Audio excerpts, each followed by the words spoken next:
Rema hari ini, Yesaya 6 ayat 8. Lalu aku mendengar suara Tuhan berkata, siapakah yang akan kuutus dan siapakah yang mau pergi untuk aku? Maka sahutku, ini aku, utuslah aku.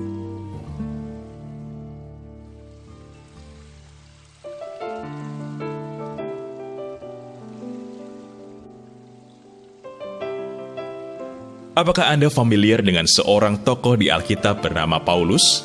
Ia dulunya bernama Saulus, seorang antikris. Sehari-harinya ia memburu, menganiaya, dan membunuh para pengikut Kristus dengan keji.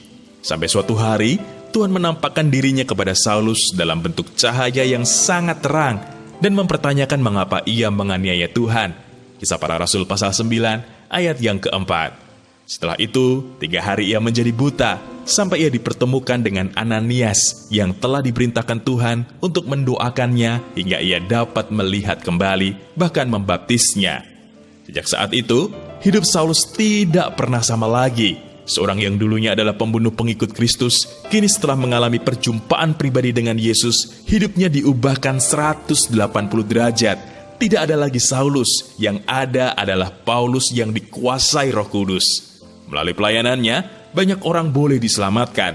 Sekalipun ia dibenci banyak orang, ia tidak menjadi takut maupun gentar karena ia meresponi amanat agung dari Tuhan dan menerima urapan apostolik atasnya.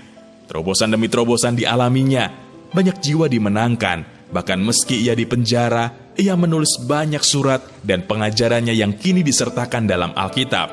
Totalnya 14 kitab, yaitu lebih dari setengah perjanjian baru. Tuhan tidak mencari orang yang mampu, tetapi orang yang mau dipakainya. Sekalipun kita tidak mampu, kita memiliki Allah yang maha segalanya, dan dialah yang akan memampukan kita.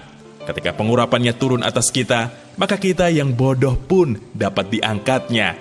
Hati yang mau, hati yang tulus ingin dipakai Tuhan, hati yang terbeban bagi jiwa-jiwa yang terhilang, hati yang setia dan rindu untuk menyenangkan Bapa. Sikap hati seperti itulah yang Tuhan cari.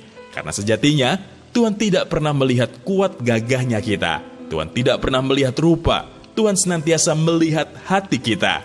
Saat kita meresponi mandat apostolik dari Tuhan, Dia akan memberikan pengurapannya, sehingga kita bisa ikut serta dalam kegerakan apostolik akhir zaman. Sudahkah Anda memahami apa yang dimaksud dengan kegerakan apostolik atau kegerakan kerasulan?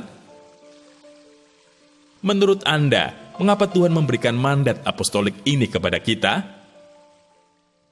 Komitmen apa yang harus kita lakukan untuk melangkah dalam kegerakan ini? Tuliskanlah.